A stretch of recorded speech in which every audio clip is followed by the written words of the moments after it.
companheiros de Santo Antônio da Platina, onde nós temos uma caminhada longa através das várias gestões, das várias diretorias desta casa. E para nós é realmente um prazer aqui estar, abraçarmos os amigos e trazer reflexões para que nós possamos cada vez mais ampliar o nosso conhecimento e colocar em prática para que venhamos alcançar cada vez mais patamares evolutivos maiores, que é o grande objetivo nosso. O tema desta noite, em que nós vamos abordar, é o livro Crença, a fé que crê. Este livro, ele tem uma sequência de um livro nosso anterior, O Poder da Fé, editado pela EME. Depois de um certo tempo de estudo, de reflexão, de maturidade, resolvemos, digamos, ampliar aquele livro chamado O Poder da Fé, trazendo crença. Um livro que nos traz muitas pesquisas e que realmente a nós foi muito importante, e as pessoas que têm lido o livro têm encontrado respostas às suas dúvidas, às suas indagações. O que são crenças? O que são crenças? Cada um de nós somos alimentados por crenças, desde a nossa infância até hoje. As crenças formam, à medida que nós aceitamos determinado tipo, nós vamos formando no nosso interior um código. Assim como existem os códigos jurídicos, nós criamos um código de leis dentro de nós mesmos, através de crenças que foram acumulando através dos tempos. Então, somos todos nós frutos das nossas crenças. E há uma diferença, como dizíamos anteriormente, do livro que escrevemos sobre o poder da fé, porque há uma, digamos assim, uma dúvida: crença, fé, o que é fé, o que é crença? Se eu perguntar aqui qual a diferença entre fé e crença, muita gente vai dizer a mesma coisa: fé é crença.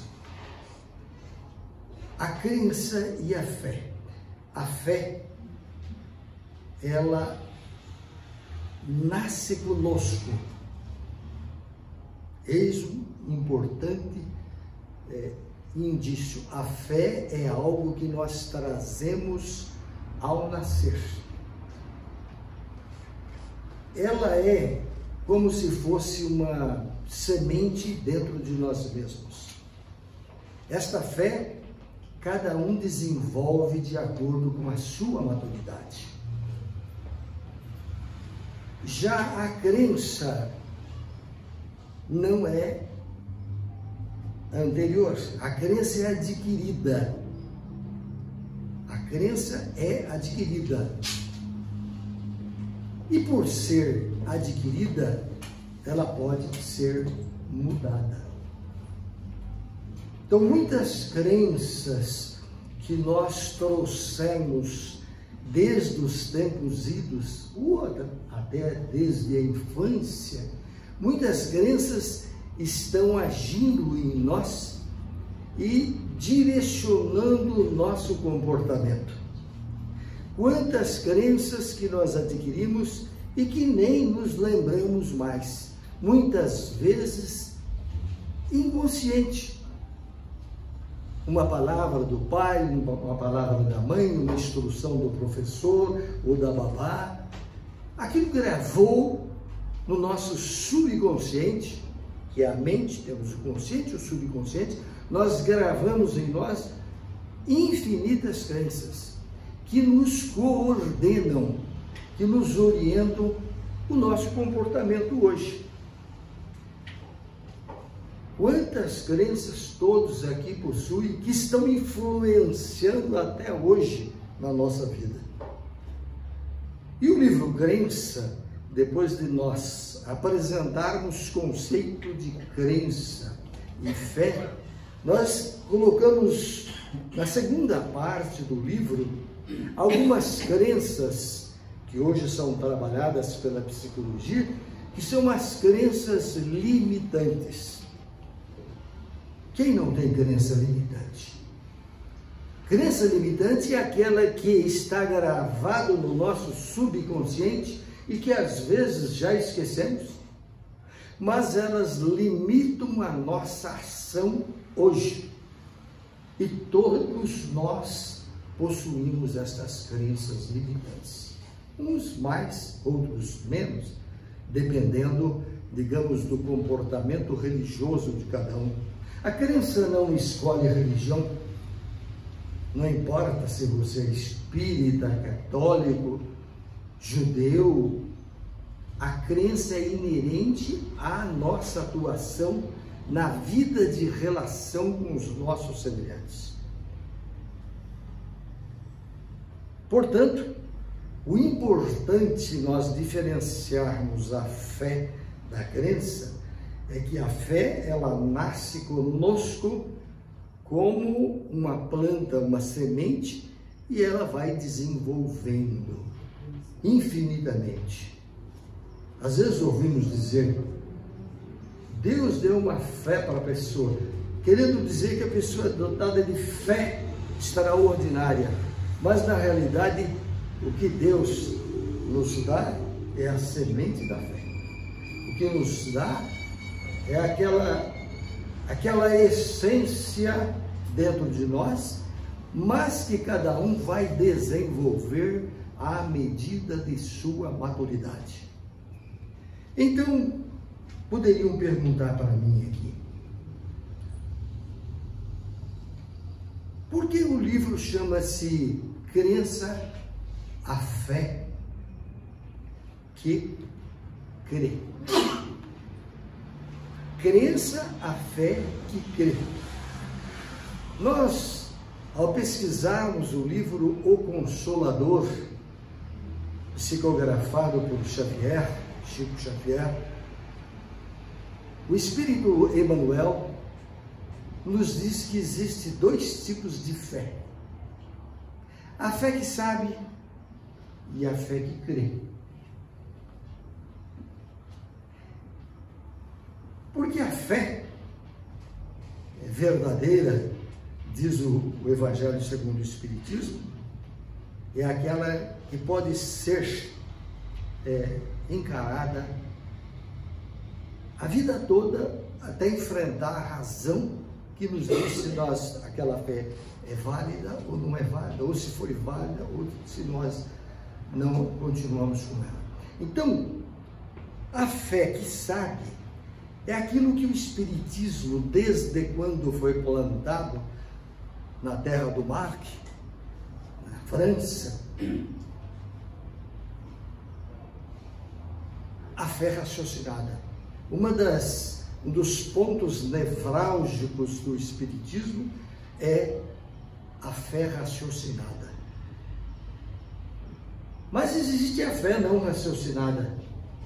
A fé que nós aceitamos simplesmente porque alguém nos disse, nós concordamos com aquilo e passamos a ter esta fé não raciocinada, gravada no nosso subconsciente, e nós agimos até hoje por esta fé.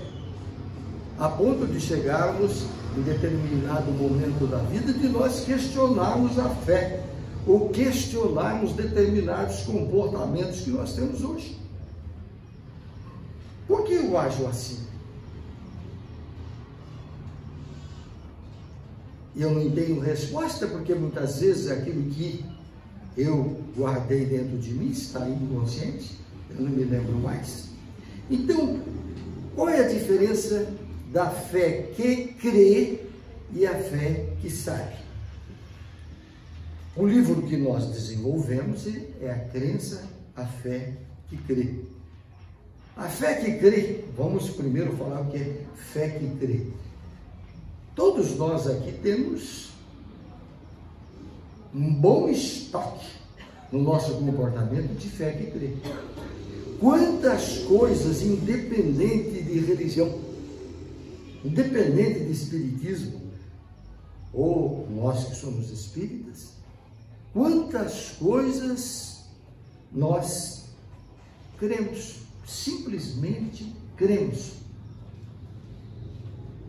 Então, a fé que crê é aquela em que nós aceitamos sem a experiência. Nós aceitamos determinados comportamentos, determinadas influenciações das pessoas que convivem conosco, e nós aceitamos, achamos bonito, acreditamos, mesmo que não seja verdade. Porque na realidade, qualquer crença, ela nos move, ela nos impulsiona para aceitarmos isto ou aquilo. Eu digo sempre nessas exposições, quando eu falo sobre a fé que crê, é que não importa se aquela fé, muito embora seja apenas uma fé que crê, se te faz bem, ótimo, continue com ela. Porque nós já passamos, eu já joguei para a lata do lixo quantas crenças que eu tinha, mesmo dentro da doutrina espírita, quantas coisas eu aceitei sem a maturidade. Creio que vocês também. E o espiritismo, no caso, não foi feito para ser só, aliás, nem para ser uma religião, né? O espiritismo nasceu como uma filosofia a ser comprovada pela ciência. Kardec insiste muito nisso. Não é apenas ouvir, aceitar e não testar. Então a fé que crê é aquela que eu aceito sem discutir. Mesmo porque em determinada época da vida nós não temos condições para questionar nada, não temos, digamos, subsídios para dizer, não, isso é verdade ou isso não é verdade. Então a fé que crê, ela está em toda a religião. Ela está presente nos nossos comportamentos todos os dias. Muitas vezes, sem que nós saibamos que é uma fé que crê. Então, esta fé que crê não é a que Kardec aborda na elaboração da doutrina espírita. Kardec fala na fé racional, que nós devemos analisar, pesquisar para aceitar essa fé racional. Por exemplo, os milagres. Os milagres fazem a festa dos pastores, das igrejas cristãs. Venham para a nossa casa, porque hoje vai ser uma manhã de milagres. Deus vai atuar, vai fazer milagre. Vocês já ouviram isso? Venham para cá, nós vamos ter a participação, Deus vai fazer milagre. É uma crença, se você aceitar, pode até que faça o milagre.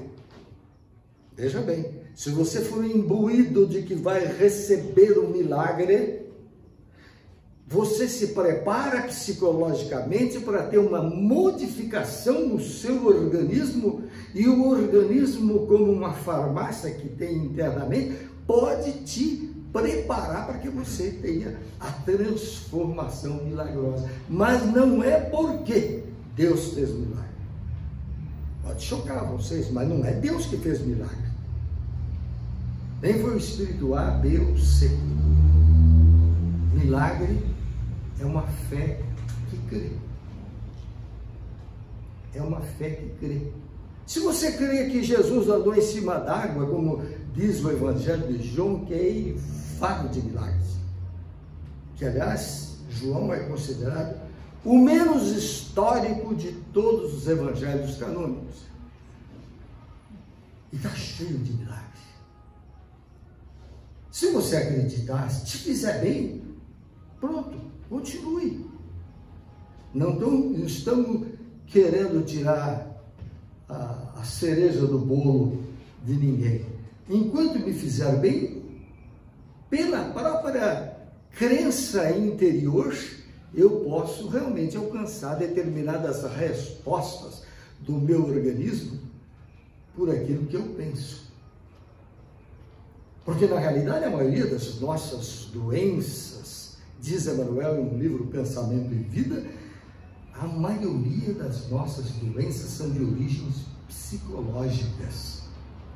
A maioria das nossas doenças estão relacionadas aos distúrbios mentais, ao pensamento negativo, às ideias de que as coisas não vão dar certo.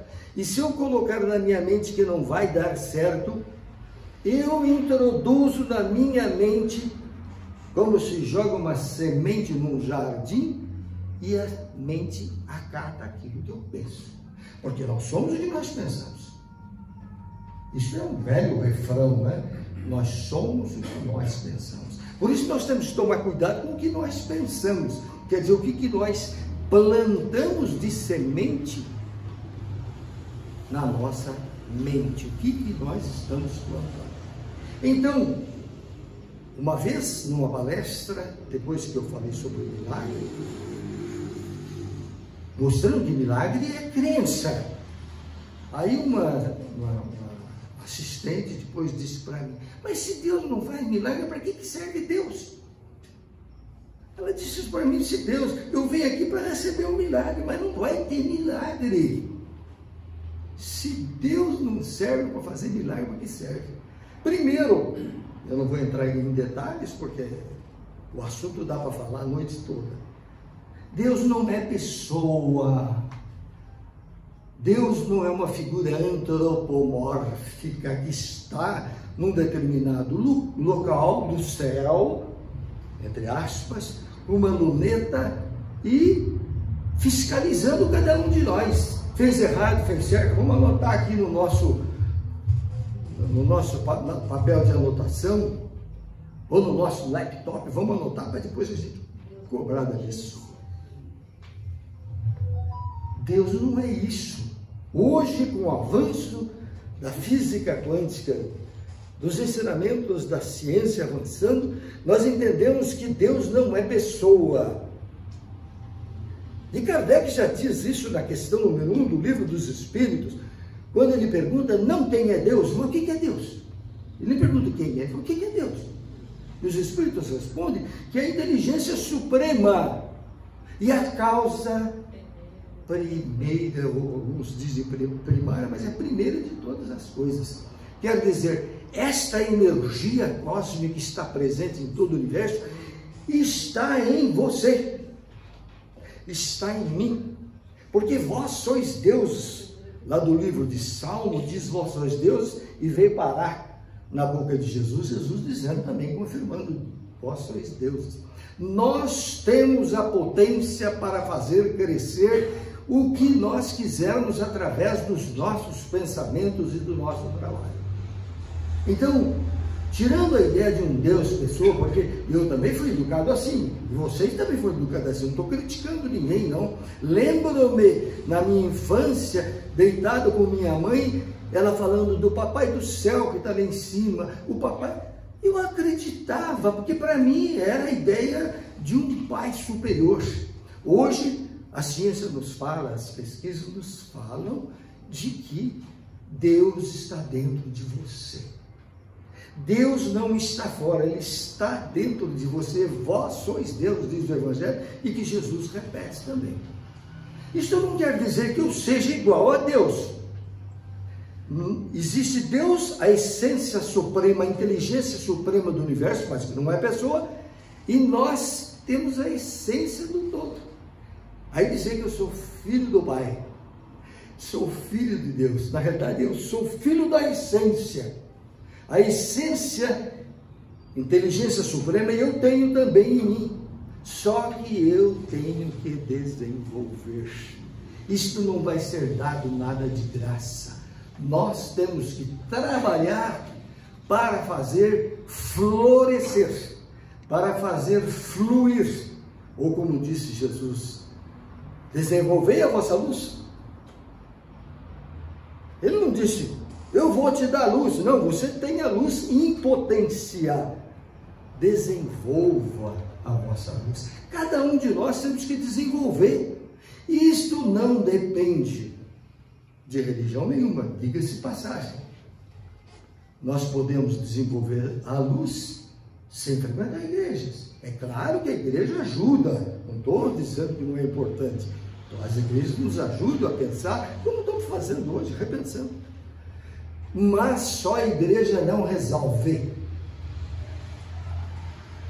Eu vou no centro porque eu vou tomar passe e os espíritos vão resolver para mim. Mentira. Você tem que fazer a sua parte. Senão não teria livre-arbítrio. O livre-arbítrio é a capacidade do homem escolher caminhos certos ou errados. E através do processo de aprendizagem, ensaio e erro, nós vamos gradativamente eliminando as nossas imperfeições e vamos fazendo com que a luz brilhe.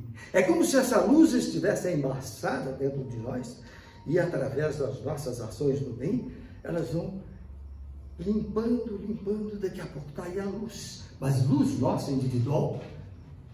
E isto ninguém pode fazer por nós. Carl Roger, psicólogo famoso, que não está entre nós, ele diz, experiência não se transfere. Não é porque o pai é bom que o filho terá que ser bom. Ou que o pai seja inteligente que o filho deverá ser inteligente. Cada um desenvolve o seu eu num processo contínuo, enfrentando as vicissitudes da vida. Quando nós fazemos as coisas e dá tudo certo, e nós respondemos tudo correto, porque não é aprendizagem, a aprendizagem já tem. Então há uma diferença entre a aprendizagem e o erro. Na aprendizagem eu repito aquilo que eu já sei.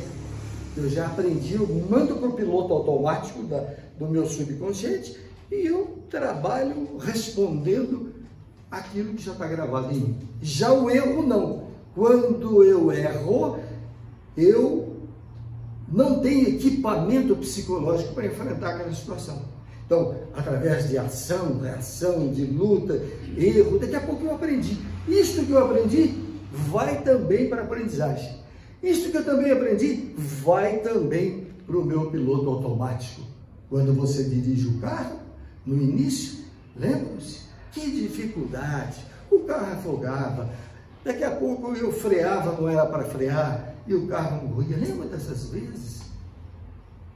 Hoje você vai para São Paulo, vai para Curitiba, conversando com o namorado, com a esposa, com o esposo, e muda a marcha, se for carro de marcha, se for automático, vai automaticamente, dá o sinal, acende a luz quando vai passar por um outro veículo.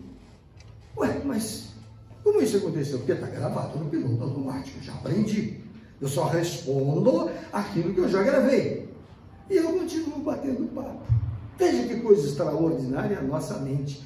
A mente consciente e a mente subconsciente. A mente consciente é agora, isso que eu estou aqui conversando com você. E a subconsciente que está me encaminhando por algo que eu já tenho gravado dentro da minha mente. Quanta coisa nós temos gravado, né? Eu não preciso esforçar porque eu busco lá na minha rede neural, está gravado, fala uma coisa, puxa outra. É como se fosse um algoritmo. Algoritmo na matemática, ou na internet.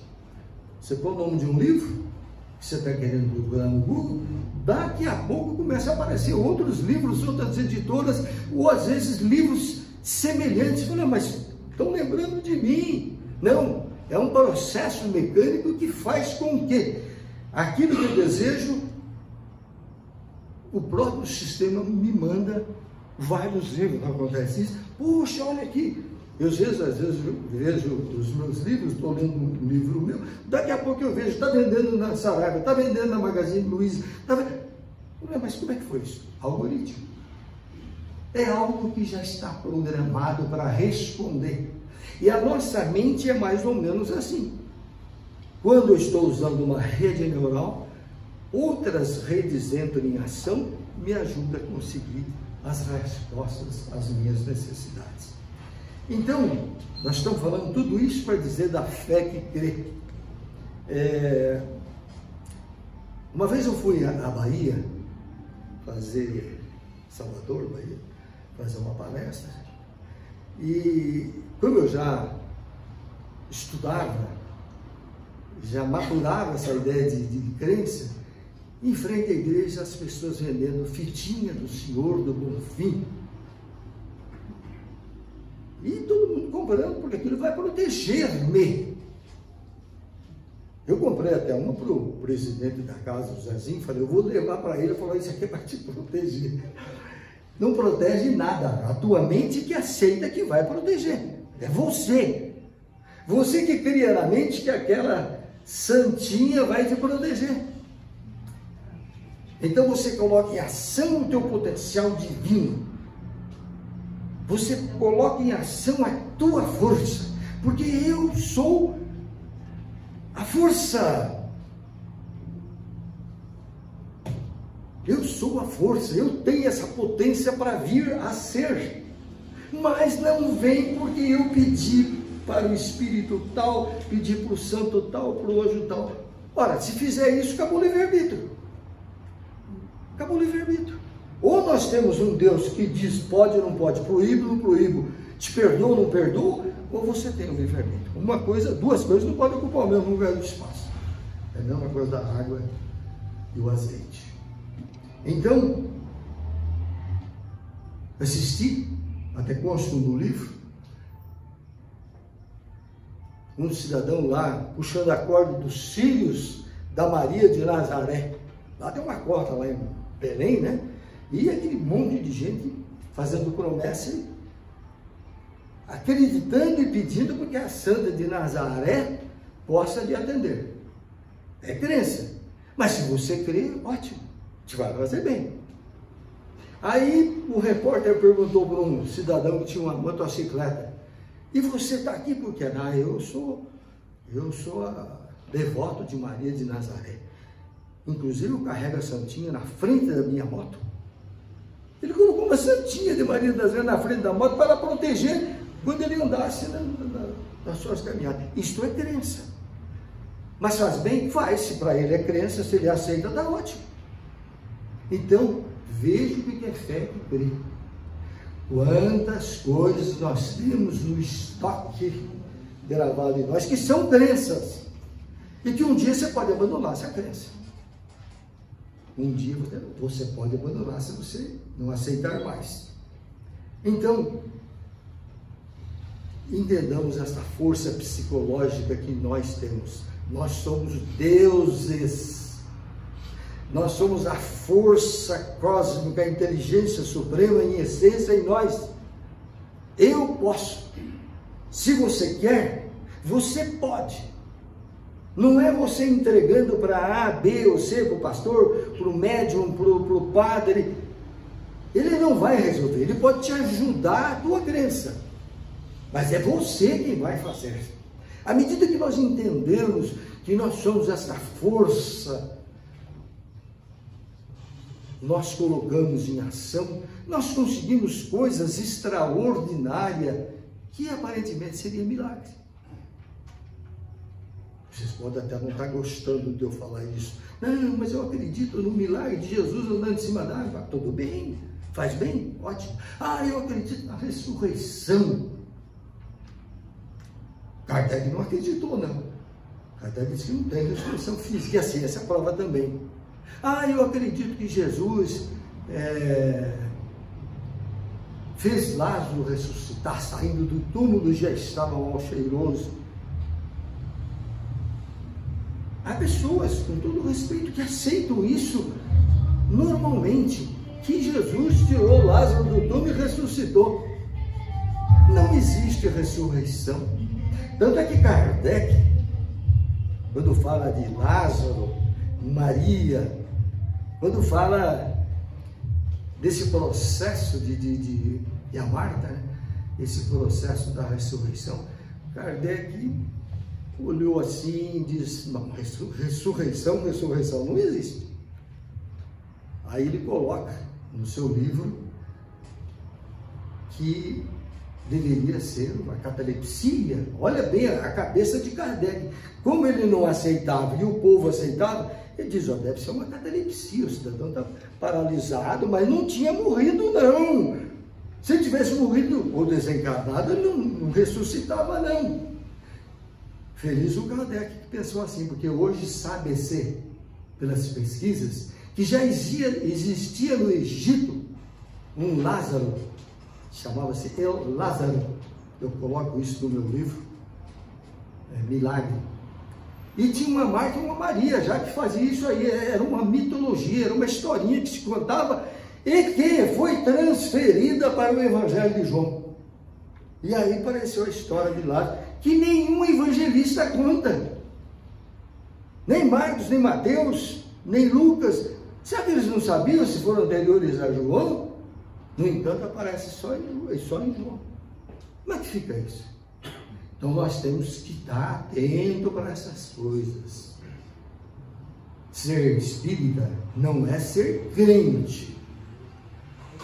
Ser espírita requer que nós usemos o bom senso de Kardec, o bom senso encarnado. Muito embora ele não aceitasse, ele sugeriu: bom, então deve ser uma catalepsia, porque ressurreição não tem não, Kardec não aceitava.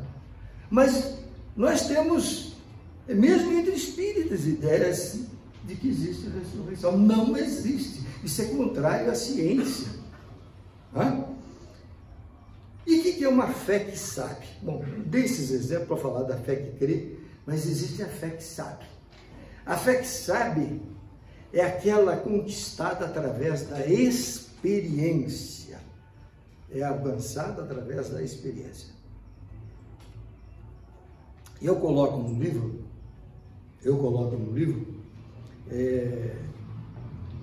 a história que nós aprendemos na escola primária de primeiro, hoje é ensino fundamental, na minha época é escola primária. Já aprendia que a água era composta de H2O. Uma molécula que possuía dois átomos de hidrogênio e um de oxigênio. Não aprendemos isso? Isso é o que? Uma fé que crê ou uma fé que sabe? O professor falou. Eu acreditei. Para mim está resolvido. Mesmo porque não dá para você testar tudo aquilo que a ciência te apresenta. Um dia, numa das aulas de ciência, na minha época existia um laboratório, além da área teórica, tinha a prática. Um professor veio e nos levou para o laboratório, falou: vamos mostrar que a água tem H2O. Todos os alunos ficaram acesos, porque já sabiam, óbvio, a água tem H2O. Botou um aparelho chamado eletrólise, colocou água, ligou e 2 porções de oxigênio você percebia pelos gases e 1 de oxigênio. 2 e 1. Eureka! É verdade, porque agora a crença não vai ser sem a experiência. Essa crença é uma crença que sabe e não uma crença que crê. Então passei a entender que realmente a água tinha H2O em todos os lugares do mundo. Dá para entender isso? O sentido da fé que crê, a fé que sabe? Então, existem coisas que nós aprendemos por influenciação dos nossos pais, das pessoas que cuidaram de nós na infância e que até hoje estão guardadinhas lá. Eu reajo como um autômato sem saber, mas eu estou agindo daquela maneira. Quando você amadurece, mas por que eu faço assim? Porque gravaram na minha mente, eu tenho um quadro na mente que vai responder por aquilo que eu faço. Muito bem. Então, definir essas duas ideias, a fé que sabe e a fé que crê. E o livro chama fé que crê. Portanto, aquela fé que nós temos e que nós não provamos. Como são criadas as crenças? Como eu disse, a crença ela pode ser mudada. A crença pode ser mudada. Como as crenças são criadas? Nós colocamos no livro 3 tipos. Por experiência negativa. Por experiência negativa eu posso criar uma crença. Por pressuposição e por valores culturais. Então nós inserimos isso no livro. Quem depois adquirir o livro, nós vamos inclusive sortear os livros também, esse da fé que crê. Quando criança, vamos lembrar a nossa infância, como diz aí o presidente. Presidente. Eu me lembro uma vez quando eu comi caqui. A primeira vez, fruta bonita, né? Bem adentada, ficou marrenta dentro da minha boca. Porque ele não estava, mas estava maduro, mas não estava pronto para comer. Ele estava só bonito, vermelhinho, mas ele não estava preparado. E o que aconteceu? Por experiência, eu parei de comer caqui.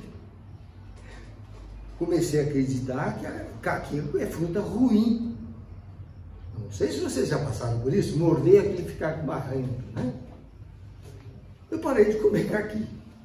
Ora, mais para frente, hoje, o caqui se não maduro, hoje se amadurece com certas técnicas, né? E você vai comprar o caqui numa quitanda, está maduro, você come e fala, mas que beleza! Então, aquela crença que eu tinha que caqui era fruta ruim, foi por terra. É uma crença que eu adquiri por uma experiência malfadada, que não deu certo. Ou cair da bicicleta, quando vai aprender a andar de bicicleta, cai, e a pessoa não quer continuar, não volta a andar de bicicleta. Mas o dia que andar, aprender, ela vai gostar de andar de bicicleta, correndo com o ar, o vento soprando para nós. Existe também a crença, essa é por experiência, eu experimentei, não gostei. Mas existe a crença por pressuposição. Um avô, nós contamos no livro, um avô chegou para a neta e falou para a neta que veio visitá-lo. Olha, tem aqui uns pêssegos para você comer. Mais ou menos semelhante à história do caqui. Ela falou, não, eu não gosto de pêssego. Não quero pêssego não, avô. Tudo bem, aceitou, foi embora. Um dia, voltou de lá. Ele falou, minha filha, tem uns pêssegos aqui. Ah, mas eu não gosto de pêssego. Aí ele disse, mas por que você não gosta de pêssego? Você já comeu pêssego? Não, eu nunca comi.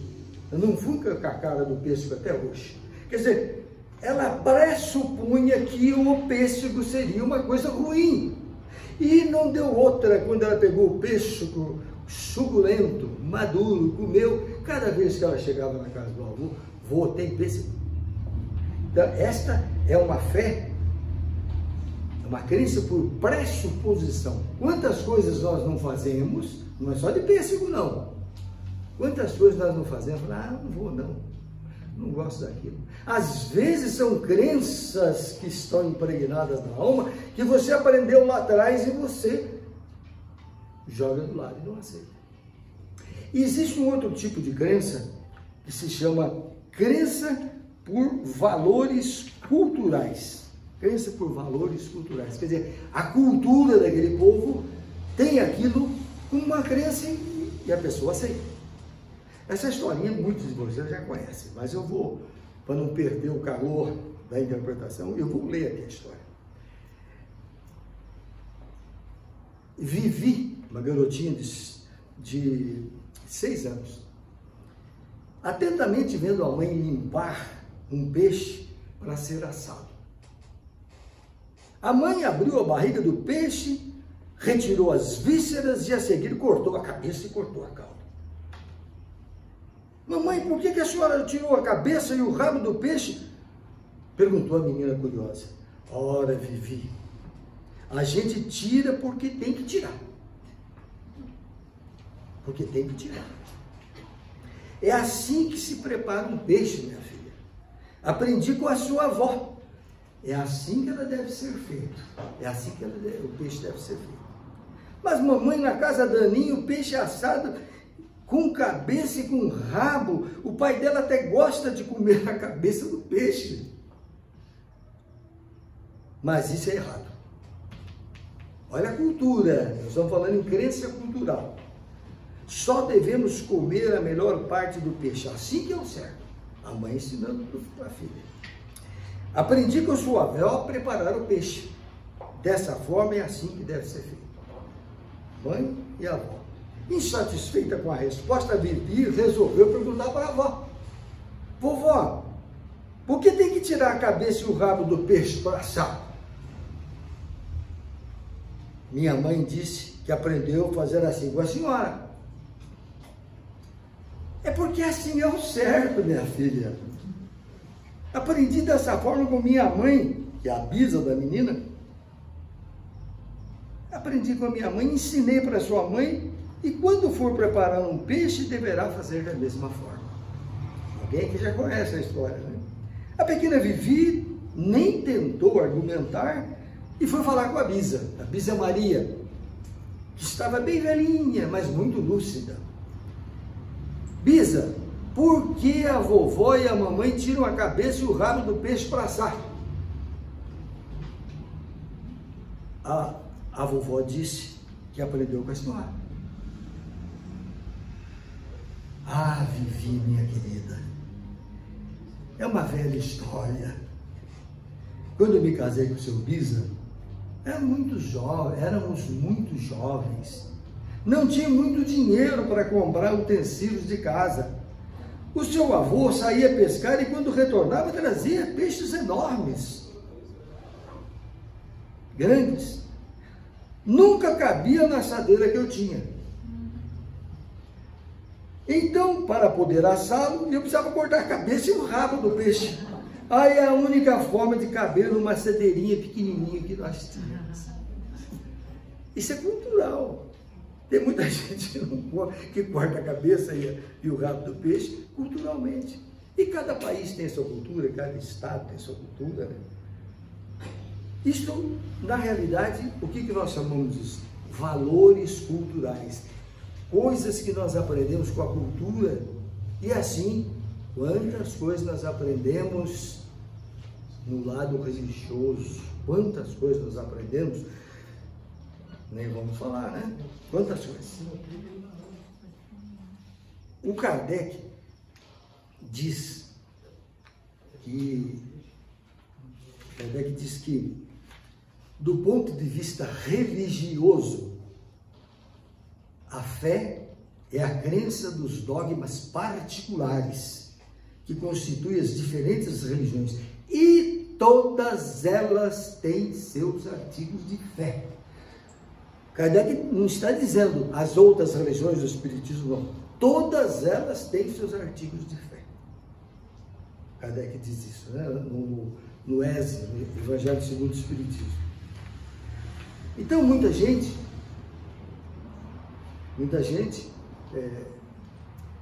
que faz a via sacra das diversas igrejas, está nessa igreja aqui, não está boa, vai na outra.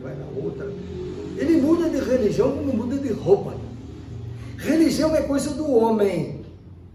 Deus não deixou religião. Quem cria religião? O homem. Então, o Emmanuel, através do Chico Xavier, ele diz no livro Caminho, Verdade e Vida, ele usa essa frase, muito boa. Mudar de crença religiosa pode ser modificação de caminho. Eu não vou no centro da Dona Maria, eu vou no centro do seu Antônio, ou eu vou na Umbanda, ou eu vou no catolicismo. Ele está dizendo que mudar de crença religiosa pode ser uma modificação de caminho. Você vai para o lugar que você quer. Mas pode também ser a continuidade da perturbação. Você pensa que eu vou para aquela religião lá, eu vou resolver meu problema. Quanta gente não vem no centro? Ah, eu já fui na Testemunho de Jeová, eu já fui na congregação, e me disseram que o único lugar que vai resolver é aquele espiritismo. Não tem? Muita gente vem e fica, não vê santo, não vê imagem, não vê cantoria, não vê louvor e ó, vai embora. Porque dizem que vem no centro espírito e sempre o espírito vai resolver. Isso é crença. Como que o espírito vai resolver? Se você não mudar, não vai resolver não. Não vai resolver não, você tem que mudar. Aí eu vou tomar passe, mas o passe também não vai resolver se você não mudar. Muita gente pode não gostar do que eu estou falando aqui, mas é verdade. Tem pessoas que tem uma palestra no centro como hoje, dá para terminar, ele chega no centro e fala, dá para tomar passe ainda? Tem gente que quer tomar passe. O mais importante, o sabor da coisa, é essa reflexão. Não, mas ele quer tomar passe, porque ele acredita que o passe é que vai resolver. Passe é bom? Ótimo. Eu tomei muito passe. Alivia, acalma. Mas é algo que está fazendo uma limpeza momentânea para você tocar o barco daí para frente. Pensa que é como se fosse um disparador, né? Ele te acalma, você sai bonzinho lá do centro, ou daqui do centro, e cai na gandaia depois. Não é isto. Crer que o passe ajuda, ajuda, mas você tem que se ajudar. Você é o dono do teu destino. Você tem o livre-arbítrio, você tem que mudar. Às vezes eu encontro pessoas na minha cidade, pessoas que foram ao centro, tomaram um passe, assistiram palestra, leram um livro, levaram água fluida para casa, ficaram bonzinhos, calminhos, melhoraram. E ó, depois, ó, não voltaram mais. Aí encontra comigo na rua e fala, ô Roberto, eu preciso voltar lá, eu não estou bom de novo. Ah, mas não vai estar bom mesmo, ele não mudou. Mudou enquanto estava fazendo tratamento espiritual. Quando eu estava fazendo tratamento, ele mudou a cabeça, mudou o pensamento. E é isso que nós temos que entender. Quem muda somos nós. Nós precisamos mudar para melhorarmos a nossa conduta. Não queira entregar para Deus, para Jesus, para os Espíritos, para Bezerra de Menezes. Cuidado deles. Os Espíritos têm a sua tarefa. Agora eu quero, como o filho que não sai da barra da mãe, quer que o Espírito resolva. Quem tem que resolver é você. Você nasceu para ser feliz, você nasceu para crescer, nasceu para evoluir. Por isso que eu digo, eu tenho, quem diz isso? He-Man, né? Eu tenho a força. Eu tenho, se eu quero eu posso, mas eu tenho que trabalhar para isso. Não queira que a coisa venha de graça, que ninguém vai ter. Isso é crença. Ah, vai lá no centro que o centro vai dar um jeito. Vai mesmo? Se você não mudar, não vai não. Aí fica que nem um cidadão que diz, ah, eu preciso voltar no centro, porque eu estava tão bom, agora não estou mais. Que ela pensa que foi o centro que resolveu. É que quando ela estava tomando passe, quando ela estava estudando na casa espírita, ouvindo palestra, estudando, ela estava boazinha, acalmou, a briga em casa, o nervoso, ficou calminha. Agora volta o status quo antes, volta para a vida anterior, a coisa desanda de novo. Ah, eu tenho que ir no centro de novo. É o centro que vai resolver? Pense comigo. Isto que nós temos que colocar para efeito de crença. E nesse livro que eu lancei no ano passado, O Cristo de Paulo de Tarso, eu recomendo que vocês leiam. Cristo de Paulo de Tarso. O Cristo de Paulo de Tarso não era Jesus de Nazaré. É que nós aprendemos isso até no livro Paulo Estevam. O Cristo é a potência divina presente em nós. Cristo é Deus dentro de nós. Jesus, ele ensinou as pessoas a encontrar o Cristo. O reino de Deus está dentro de vós. Mas o que é o reino de Deus? Então ele ensinava as pessoas através da parábola do trigo, através da semente de mostarda, através da pérola escondida, ensinava as pessoas a encontrar o Cristo, como Jesus encontrou o Cristo. Jesus desenvolveu o seu Cristo, que é a potência divina presente em nós. É o princípio divino natural presente em todos nós. Você é o Cristo. Você tem o Cristo. O que é o Jesus Cristo? Não. O Cristo é o princípio divino que todos nós temos ao nascer. Cada um cuide da sua administração. Senão nós vamos ficar na crença que alguém vai resolver por nós. Sugiro que vocês leiam esse livro, porque dá um pouco de choque. Eu, por exemplo, tive choque ao ler, depois que eu descobri. Paulo de Tarso foi antes de Jesus, não conheceu Jesus. Olha, isso choca. Ele não fala de Maria Madalena, ele não fala de Judas, porque as epístolas de Paulo foram escritas antes de Jesus. O Cristo de Paulo de Tarso. Não estou querendo dizer que Jesus não tenha tido o Cristo. Todos nós temos o Cristo. Só que Paulo fala que você tem que desenvolver o seu Cristo. Quem tem o Cristo, nova criatura é, diz Paulo numa das epístolas. Mas que Cristo é esse?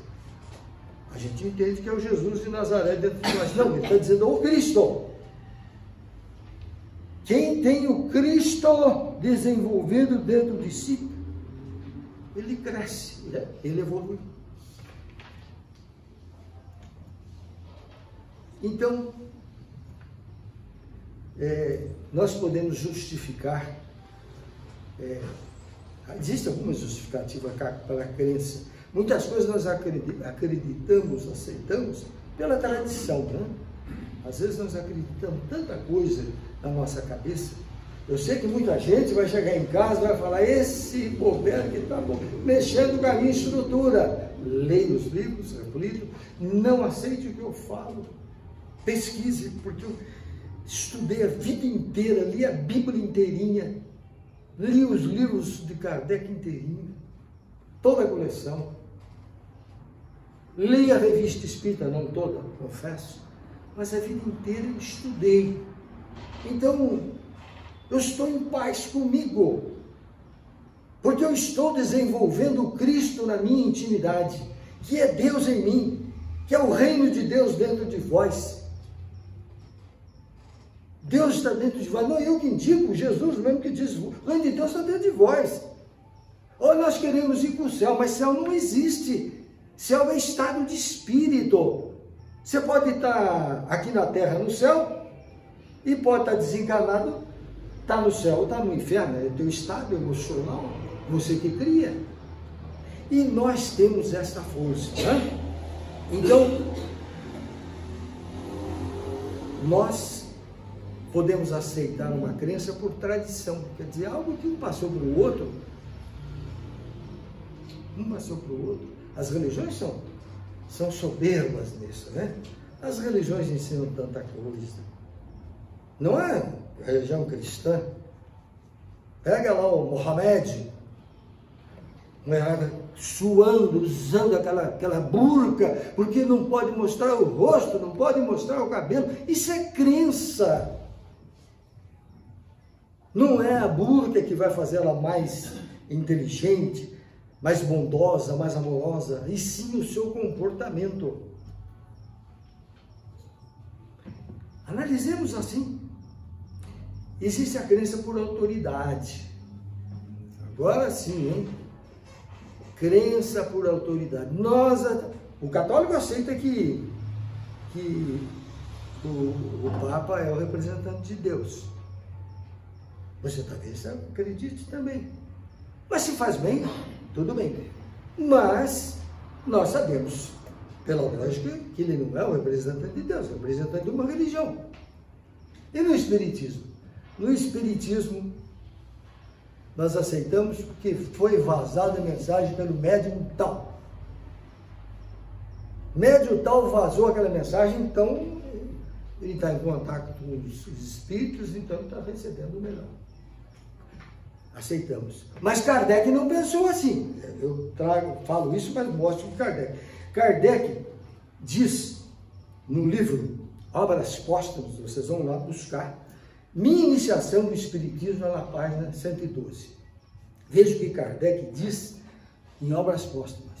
Kardec não aceitou essa, não. Ah, mas o médium falou, mas precisa ver se que ele falou. Kardec dizia que teria até que fazer pesquisa, esse médium falou assim, aquele médium falou assim, e chegar a uma conclusão.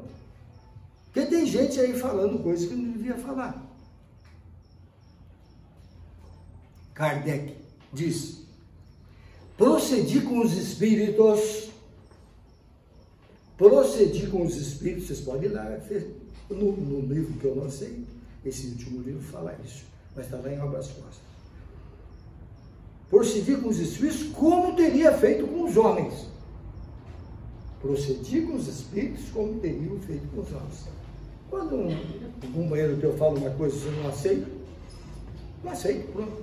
Ele diz o seguinte, um dos primeiros resultados de minhas observações, olha que é o codificador que está dizendo, um dos primeiros resultados de minhas observações foi que os espíritos, não sendo senão almas de homens, olha o Kardec dizendo, não sendo senão almas de homens, não tinham soberana sabedoria. Kardec dizendo, eles não tinham soberana sabedoria, nem soberana ciência, que seu saber era limitado ao grau do seu adiantamento. É lógico isso, né? O Espírito baixou ali e falou, não, ele vai falar no estágio dele, conhecimento dele, a maturidade dele.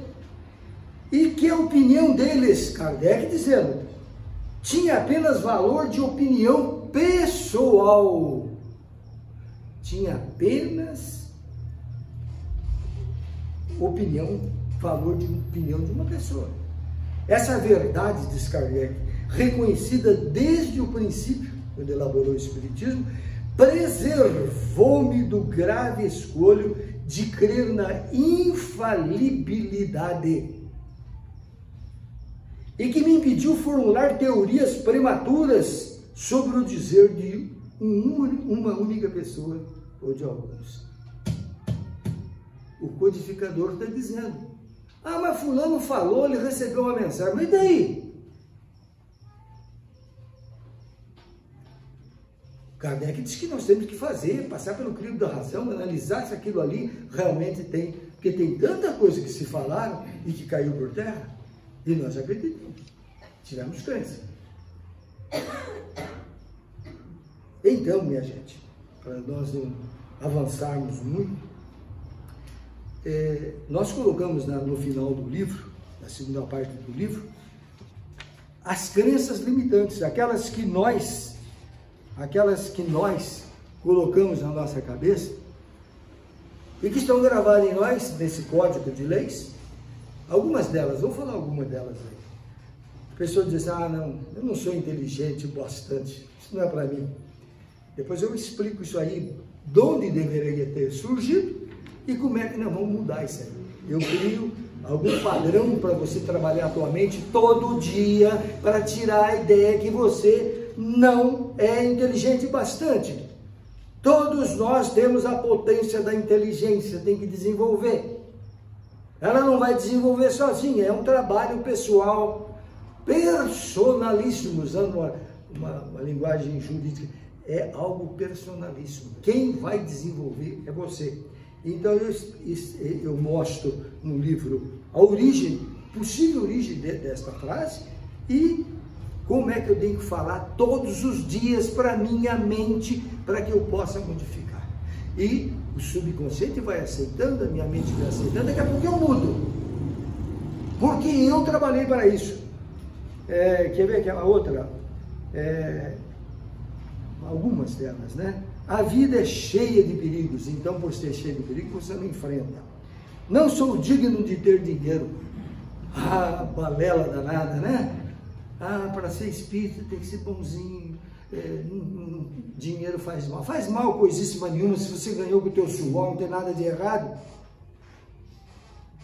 É lei do progresso que Kardec fala. A lei do progresso depende do nosso esforço, do nosso trabalho, e é justo quem trabalha, progrida e ganha dinheiro. Qual que mal existe? O dinheiro é neutro, tanto compra droga como compra remédio. Então ganhar, não você ser escravo do dinheiro, isso é outra coisa. Mas não é pecado ganhar. Tem tanta gente industrial, pessoas boas que fazem o bem, ajudam, não só o próximo, mas também o Estado, com pagamento de impostos, escola, saúde. Então não tem nada de ruim. E às vezes você tem isso na cabeça. E aqui vem outra coisa aqui que nós ouvimos muito. Ninguém me ama. Ninguém me ama. Será? Ou você que é amado e não ama ninguém. Ou você que afasta. O que mais? Coisas que nós já ouvimos, principalmente quando eu era iniciante do Espiritismo, diz que pessoas espiritualizadas não sentem raiva. Eu ouvi falar isso? Aí ele entra no centro com a mãozinha assim, parecendo um sacerdote, calmo, porque eu tenho que ser bonzinho, mesmo sofrendo, com raiva dentro de si, ele procura demonstrar aquilo que não é. Lá fora sai chuta de todo lado. Raiva faz parte do mecanismo, assim como outros mecanismos instintivos nós trazemos. Nós temos uma série de mecanismos instintivos para a nossa defesa. É o caso do, a pessoa dizer, o egoísmo. Nós nascemos com o egoísmo, isso faz parte do mecanismo de defesa. É claro que nós não vamos lutar para ser egoísmo a vida inteira. Vamos ampliando, vamos trazendo fraternidade, amor, e nós vamos abrandando. Mas sempre nós vamos ter. Isso faz parte do mecanismo, a raiva faz parte. Então dizer que pessoas espiritualidades não sentem raiva. Será? Será que lá em casa você é o que é aqui no centro? Ah, Dona Maria, como é que vai? Vamos tomar um passe. Até fala fino, né? Nem fala grosso. Não fala, não deixa a naturalidade. Mas não é isso. Isto faz parte do mecanismo instintivo. Nós somos animais, só que somos racionais. Os animais têm um instinto, nós também temos um instinto animal, só que pela razão nós raciocinamos o que pode e o que não pode fazer. E nós vamos aprendendo. Eu apresento o padrão para você mudar através da repetição. Outra coisa, Deus não aprova. Vocês já ouviram essa expressão? Não, Deus não permite isso não. Ah, mas que Deus permite, não permite você usar o seu livre-arbítrio? Mas tem, Deus não aprova.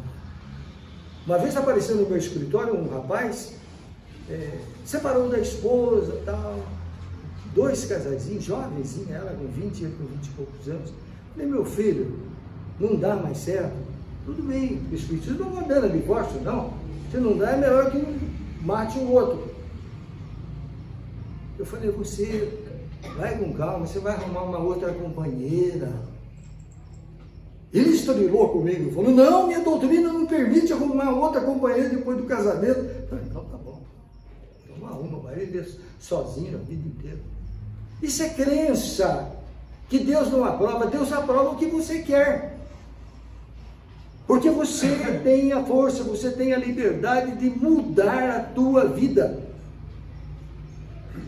Aí você diz, mas como é que eu vou mudar? Trabalhando com a tua mente, com o teu eu espiritual. E aí eu vou encerrar com a frase do Chico. Eu acho extraordinária. Ela espelha exatamente este sentido de que se eu quiser mudar a partir de amanhã, eu vou começar um exercício de luta, mas eu mudo. Depois de um certo tempo eu consigo mudar. Quem lê o livro aqui vai entender bem isso. O Chico encerra, vamos encerrar com o Chico, com essa frase que eu acho lapidar. Embora ninguém possa voltar atrás. Você cometeu um erro lá atrás, e você vai lá e vai pegar uma borrachinha e vai apagar o que você fez de errado. Embora ninguém possa voltar atrás, e fazer um novo começo, aquilo que você errou, que faz parte da mecânica divina, embora eu não possa voltar atrás e fazer um novo começo lá onde eu errei há 20, 30 anos atrás, ou ontem, mas qualquer um, você, qualquer um, pode começar agora e fazer um novo fim. Que Deus nos abençoe.